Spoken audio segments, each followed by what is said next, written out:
এখানে তো আসছি একটু এক্সারসাইজ করার জন্য। আসলে আমি অনেক হেলদি হয়ে গেছি তো তাই। এখানে এক্সারসাইজ? হ্যাঁ, মানুষ সকালে করতে আসে, আপনি বিকালে কেন? না আমি সকালে আসলে ঘুম থেকে উঠতে পারি না, সকাল 10টায় ঘুম থেকে উঠি তো তাই। সকালে ঘুম থেকে উঠতে পারে না, কিন্তু ওনার চিকন হওয়ার ইচ্ছে, এখানে তাই এক্সারসাইজ করতে এসে।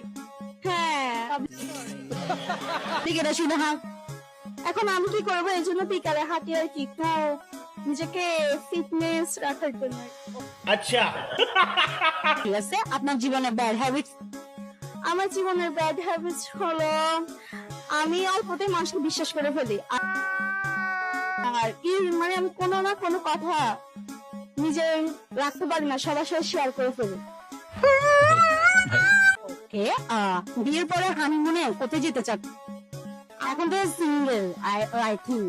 তো এখন যদি ভবিষ্যতে আপনার জামাই হয়, তার সাথে বিয়ের পর হানিমুনে কোথায় যেতে?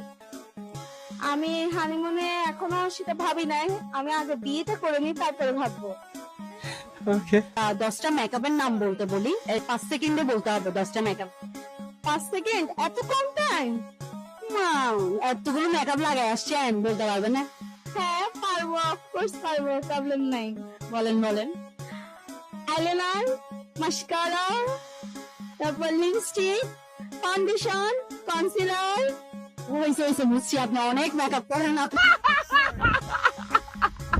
আচ্ছা ঠিক আছে, এমন একটা জিনিসের নাম বলুন যেটা খেলেও মানুষ ঠোকা।